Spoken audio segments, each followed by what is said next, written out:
ఈరోజు యవనస్తులు ఏంటి, వివాహమైన వారేంటి, వివాహం అవుతానికి ముందే అక్రమ సంబంధాలు పెట్టుకుంటాం. వాక్యం చూసినప్పుడు ఇంగ్లీష్ వర్డ్ ఫోర్నికేషన్ అన్న మాట చూస్తాం.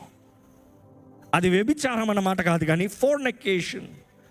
ఫోర్నికేషన్ ఏంటంటే వివాహం ముందుగానే జీవితాలని పాడు చేసుకుంటాం, దేహాన్ని అపవిత్రపరుస్తాం.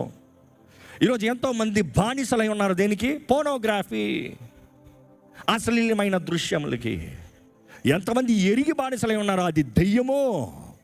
నువ్వు అశ్లీలమైన దృశ్యము చూసిన ప్రతిసారి నీ కళ్ళుని నువ్వు తెరుస్తాము. ఎప్పుడు జ్ఞాపకం చేసుకోండి, మన కళ్ళు, మన చెవులు, మన గుండెకి, మన హృదయానికి తలుపులు లాంటివి.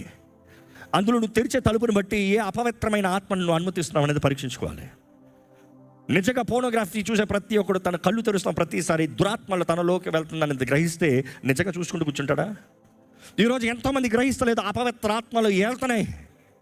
అపవిత్రాత్మలకి స్నేహంగా అపవిత్రాత్మలని ఏలే దేహాలుగా మార్చబడి, అందుకని యేసుప్రభు కూడా చెప్తాడు చూడండి, ఒక వ్యక్తి రక్షించబడిన తర్వాత, ఈరోజు నేను చెప్పేది రక్షించబడిన వారికి ముఖ్యంగా నేను మాట్లాడుతున్నాను ఇక్కడ.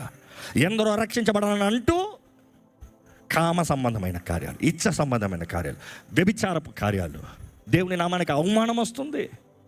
ఈ పోర్నోగ్రఫీ చూడండి, ఎంతోమంది విశ్వాసులు అంటూ ఇంకా పోర్నోగ్రఫీకి బానిసలు ఉంటారు. ఈరోజు మొదటగా గ్రహించాల్సింది ఏంటంటే, ఇది అపవిత్రాత్మ నన్ను దాడి చేస్తుంది, ఈ వ్యభిచారపు ఆత్మ నన్ను దాడి చేస్తుంది. ఒక మాట జ్ఞాపకం చేసుకోండి, దేవుని వాక్య ప్రకారం చూసినప్పుడు ఈ ఇచ్చ అన్న దానితో మనం పోరాడటం లేదంట. వ్యభిచారంతో డు నాట్ ఫైట్, లేకపోతే ఇచ్చ సంబంధమైన ఎరోటిక్ డీమన్తో నెవర్ ఫైట్. బైబిల్ తెలియజేస్తుంది, ఫ్లీ ఫ్రమ్ సెక్షువల్ ఇమ్మారాలిటీ, లైంగిక సంబంధమైన పాపముల నుండి పారిపో. నిలబడి పోరాడు కాదు, ఎందుకంటే ఏ మానవుడు అక్కడ నిలబడి పోరాడి జయించలేడు. ఎందుకంటే ఈ సంబంధమైన దురాత్మ, it is all about manipulate చేస్తుంది. నీకు ప్లెజర్ ఇచ్చినట్టు చూపించి నీ దేహాన్ని దోచుకుంటుంది. దేవుని వాక్యం తెలియజేస్తుంది, పారిపో లైంగిక సంబంధమైన పాపాలు. నీ పోర్నోగ్రఫీ అవసరమైతే ఫోన్ పగలగొట్టిపో, నీ ఫోనే అక్కర్లే. నీ ఫోన్ హలో మాట్లాడుకుంటాను చాలు, ఉన్నాయి కదా. ఇంకా ఈరోజు మనం అంటున్నాం, దేవా ఈ పాప నుండి నన్ను వినిపించవా, ఈ పాప నుండి తీసి మెమరీ కార్డు తీసి పడేవా. ఉదయ్ కొంచెం డిసిప్లిన్ పెట్టుకో. క్రమశిక్షణ కోరము, పాపములో ఏలబడుతూ ఉన్నాము. క్రమశిక్షణ కోరకనా, అబ్బా 50,000 ఫోన్ పడేనదా, ఎవరికైనా గిఫ్ట్ ఇచ్చి